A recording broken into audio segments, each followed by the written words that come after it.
नमस्कार, आप देख रहे हैं कैपिटल टीवी और मैं हूं आपके साथ वक्ता। खबरों की खबर में आपका स्वागत है। खबरों की खबर में आज बात एक ऐसे कानून की जो दशकों से चला आ रहा था, लेकिन पीएम मोदी ने, या यूं कहें कि मोदी सरकार ने इस कानून को, इस नियम को बदल दिया है। इससे भी बड़ी बात यह है कि पीएम मोदी के इस फैसले से तमाम सेक्युलर गैंग तिलमिला उठे हैं और इसका विरोध कर रहे हैं। प्रधानमंत्री मोदी की नजर देश के हर कोने पर होती है, देश के हर हिस्से की खबर रखते हैं, कश्मीर से कन्याकुमारी तक, गुजरात से बंगाल की खाड़ी तक।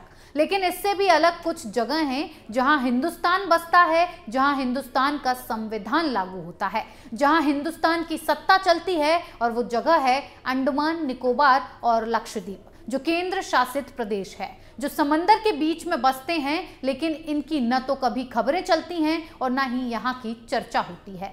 लेकिन पीएम मोदी की नजर यहाँ भी होती है। कुछ दिन पहले वहां विकास कार्यों को लेकर समीक्षा बैठक की गई थी, जहां इंफ्रास्ट्रक्चर डेवलपमेंट की शुरुआत हो चुकी है। अब उसी लक्षद्वीप से एक बड़ी खबर आई है।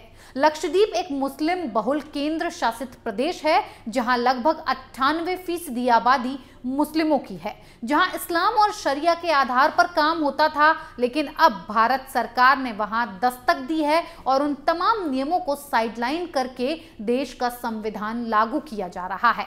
वहीं दशकों पुराने एक नियम को हटाकर नया फॉर्मूला अपनाया गया है लक्षद्वीप में, जहां दशकों से शुक्रवार के दिन छात्रों को स्कूल में अवकाश दिया जाता था, छुट्टी दी जाती थी। अब वहां नियम बदल दिया गया है। अब वहां शुक्रवार को स्कूलों में छुट्टी नहीं होगी, बल्कि रविवार को होगी।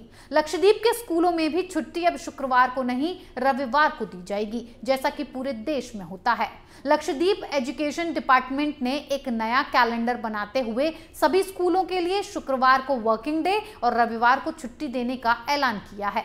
इस मसले पर निर्णय लेने के लिए कई जगह प्रशासन को सराहा जा रहा है। लोगों का कहना है लक्षद्वीप भारत का हिस्सा है और यहाँ भी भारत जैसे ही नियम होने चाहिए। लेकिन इसी बीच लक्षद्वीप में कुछ लोग इसके विरोध में भी हैं। जैसे सांसद मोहम्मद फैजल ने कहा कि 6 दशक पहले शिक्षा को बढ़ावा देने के लिए जब द्वीपों में स्कूल खुले थे तो शुक्रवार को छुट्टी करने का फैसला किया गया था और शनिवार को हाफ डे होता था। हालिया फैसला स्कूलों के किसी भी निकाय, जिला पंचायत या स्थानीय सांसद के साथ चर्चा किए बगैर लिया गया है। फैजल ने यह भी कहा कि ऐसा निर्णय जनता के अधिकार के लिए उचित नहीं है, ये प्रशासन का एक तरफा फैसला है। जब कभी स्थानीय व्यवस्था में ऐसे बदलाव लाए जाते हैं तो लोगों से चर्चा होनी चाहिए। इसी तरह लक्षद्वीप जिला पंचायत के उपाध्यक्ष और पार्षद पीपी अब्बास ने लक्षद्वीप के प्रशासक प्रफुल्ल खोड़ा पटेल के सलाहकार को पत्र लिखकर इस निर्णय पर दोबारा विचार करने को कहा है। तो वहीं प्रशासन ने संसाधनों का उचित उपयोग और सीखने की प्रक्रिया की आवश्यक योजना सुनिश्चित करने के लिए स्कूल के समय और नियमित स्कूल गतिविधियों को संशोधित किया है। लक्षद्वीप में लाए जा रहे बदलावों के विरोध में पहली दफा आवाजें नहीं उठ रही हैं, बल्कि इसी साल मई माह में जब लक्षद्वीप के नए प्रशासक प्रफुल्ल खोड़ा पटेल द्वारा नए सुधारों और नए नियमों को लाने का आदेश जारी हुआ था, उस समय भी ऐसा सियासी भूचाल आया था। लक्षद्वीप के प्रशासक प्रफुल्ल खोड़ा द्वारा किए जा रहे प्रशासनिक सुधारों का कांग्रेस समेत सभी विपक्षी दल कड़ा विरोध कर रहे थे। उनका दावा था कि नए नियम द्वीप पर रहने वाली मुस्लिम आबादी की धार्मिक भावनाओं को आहत करेंगे। इन कानूनों में पंचायत चुनाव लड़ने के लिए 2 संतान का नियम, गाय और बैल के अवैध कत्ल पर बैन और पर्यटन को बढ़ाने के लिए शराब की बिक्री शुरू करने की बातें शामिल हैं। इसी की चर्चा भी करेंगे।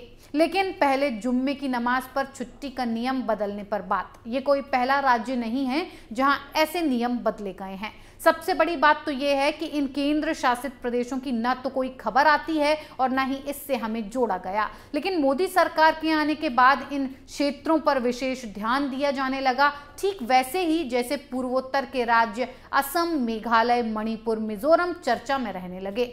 वरना पहले तो इन राज्यों की चर्चा तभी होती थी जब यहाँ कोई बड़ी घटना हुई हो या फिर चुनाव हो। लेकिन अब तो वहां के राज्यों के सीएम के नाम भी चर्चा में रहते हैं, जबकि पहले ऐसा नहीं होता था। उसी तरह अब लक्षद्वीप और अंडमान निकोबार जैसे केंद्र शासित प्रदेशों की खबरें भी सामने आने लगी हैं। दरअसल 1 साल पहले पीएम मोदी ने लक्षद्वीप में नया उपराज्यपाल नियुक्त किया। प्रफुल्ल खोड़ा पटेल लक्षद्वीप पहुंचे और वहां के उपराज्यपाल बने। तभी से वहां विरोध की सुगबुगाहट तेज हो गई। कारण था कि एक तो ये हिंदू थे और ऊपर से गुजराती भी, जबकि लक्षद्वीप में 98% मुस्लिम आबादी है। अब गुजराती हिंदू इन्हें पसंद नहीं आया, ऊपर से ठहरे संघी। पूरे सेक्युलर गैंग के सीने पर सांप लूट गया।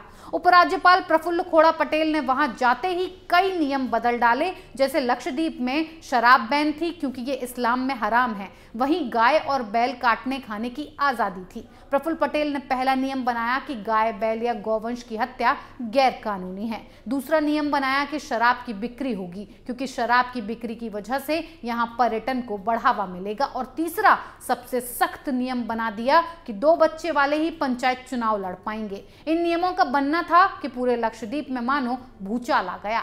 तीनों नियम ही मुस्लिमों के खिलाफ थे। कांग्रेस, सेक्युलर गैंग और वामपंथी बिलबिला उठे। सबने एक सुर में कहा कि मुस्लिमों की भावनाएं आहत होंगी क्योंकि इन्हें मुस्लिमों की चिंता विशेष होती है। लेकिन केंद्र सरकार ने किसी की एक न सुनी और साफ कहा कि किसी भी शर्त पर ये कानून वापस नहीं होंगे। अब आपके मन में एक सवाल आ रहा होगा कि जब पूरे देश में मुस्लिमों की आबादी 30% के करीब है तो लक्षद्वीप में सीधे 98% कैसे है? तो इसका जवाब है कि इसके लिए जिम्मेदार है कांग्रेस की नीति और कांग्रेस की सरकार। जब 1947 में पाकिस्तान से हिंदुओं को मारकर भगाया जाने लगा, तब एक्शन का रिएक्शन हुआ और भारत से भी मुस्लिमों को भगाया जाने लगा। तब की नेहरू सरकार ने उन्हें बचाने के लिए उन मुस्लिमों को ले जाकर लक्षद्वीप में बसा दिया। यही नहीं, पाकिस्तान और बांग्लादेश से आए मुस्लिमों को भी वहां बसाया गया। लक्षद्वीप तक सबकी पहुंच नहीं है, वहां मीडिया भी ज़रा कदा ही पहुंचती है और इसका परिणाम ये हुआ कि ये बात किसी को कानों कान खबर नहीं हुई। अब चूंकि वहां मुस्लिम आबादी ज़्यादा हो गई है तो वहां बसे हिंदुओं को भी कन्वर्ट कर दिया गया और इस तरह लक्षद्वीप पूरी तरह मुस्लिम आबादी वाला केंद्र शासित प्रदेश बन गया, जहां भारतीय संविधान कम, शरिया ज्यादा काम करता है। वहीं अब केंद्र सरकार ने एक और नियम बना दिया है जो शरिया के खिलाफ है और भारतीय संविधान के अनुरूप है। केंद्र सरकार ने साफ कर दिया है कि लक्षद्वीप में भी उसी दिन स्कूल कॉलेज में छुट्टी होगी जिस दिन पूरे देश के स्कूलों में होती है, यानी रविवार को, जबकि पहले यहाँ शुक्रवार को यानी जुम्मे की नमाज के दिन छुट्टी होती थी। सोचिए, हम सिर्फ कश्मीर की बात करते थे कि वहाँ के लिए दूसरा नियम है, जबकि पूरे भारत के लिए दूसरा नियम। लेकिन कांग्रेस ने क्या क्या गेम कर रखा है, कितने हिस्से में पूरे देश को बांट रखा है, ये अब धीरे धीरे पता चल रहा है। अब एक और बात आपको बताते हैं, एक और सच्चाई। ये जो लोग शरिया का हवाला देते हैं, उन्हें एक बार उन देशों के कानून को देखना चाहिए जो पूर्ण रूप से इस्लामिक कंट्री हैं। सऊदी अरब, जहां इस्लामिक कानून चलता है, अब वो देश समय के हिसाब से खुद को बदल रहा है। और एक भारत के मुस्लिम हैं कि पुराने शरिया के हिसाब से पूरा देश चलाना चाहते हैं। हाल ही की एक रिपोर्ट है कि सऊदी अरब में अब कानून बना है कि वहीं शुक्रवार को छुट्टी नहीं होगी, बल्कि लोगों को काम करना पड़ेगा। पहले सऊदी अरब में जुम्मे की नमाज की वजह से शुक्रवार को छुट्टी होती थी और रविवार को कार्यालय खुलते थे। लेकिन अब सऊदी अरब ने नियम बनाया है कि शुक्रवार को आधा दिन यानी 12 बजे तक काम करना पड़ेगा, बाकी संडे तक छुट्टी होगी। यानी हफ्ते में 4.5 दिन काम का फैसला लिया गया है। यूएई दुनिया का पहला देश बन गया जहां हफ्ते में 5 दिन से भी कम काम किया जाएगा। वैश्विक स्तर पर हफ्ते में 5 दिन काम की व्यवस्था है। स्थानीय जरूरतों के हिसाब से अलग अलग साप्ताहिक अवकाश के साथ ज्यादातर देशों ने इस व्यवस्था को लागू किया हुआ है। 5 दिन काम की व्यवस्था में पश्चिमी देश आते हैं जहां शनिवार और रविवार को अवकाश रहता है, तो वहीं यूएई में शुक्रवार और शनिवार का अवकाश रहता था। कई बड़ी और अंतर्राष्ट्रीय कंपनियों वाले इस खाड़ी देश में रविवार को अवकाश नहीं होने से कंपनियों को अन्य देशों के साथ कारोबार और व्यवस्था में परेशानी का सामना करना पड़ रहा था। इसे देखते हुए वहां की सरकार ने शनिवार और रविवार को साप्ताहिक अवकाश रखने का फैसला किया है। साथ ही शुक्रवार को भी आधे दिन ही काम होगा।